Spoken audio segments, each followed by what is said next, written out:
we all live in a very insecure world.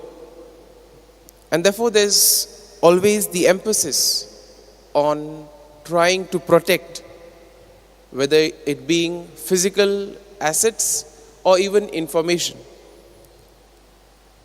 And therefore, what happens is, we see that only those who are strong, those who are powerful, those who are mighty, they prevail. And in this context, one may wonder, how can we make sense of what we listen in today's gospel passage, where Jesus says, a servant is not greater than his master. In other words, where Jesus here is inviting us to be humble, to become servants of his kingdom. My dear friends, though we see that in today's world, when we take the scriptures literally, it may not make sense.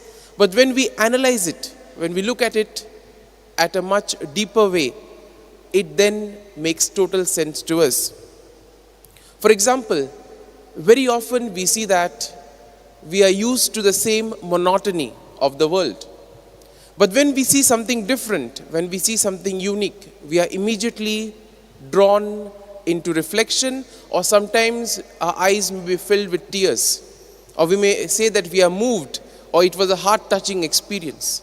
My dear friends, that is exactly where today's gospel leads us to. There's a small incident that happened in the life of Mother Teresa. So it is said that she would always wear, her footwear would always be one size smaller than what they are actually supposed to be. And one person curiously asked her, why do you wear a size smaller? And she said, when people donate the footwear, I allow the others to choose, and whatever remains, I then take it. My dear friends, this is what we call as servant leadership, what Jesus himself practiced not only at the Last Supper, but throughout his ministry. That is why we see that the people were able to, in a way, gel with him. The people were able to accept him, and even some of them we see followed him from village to village.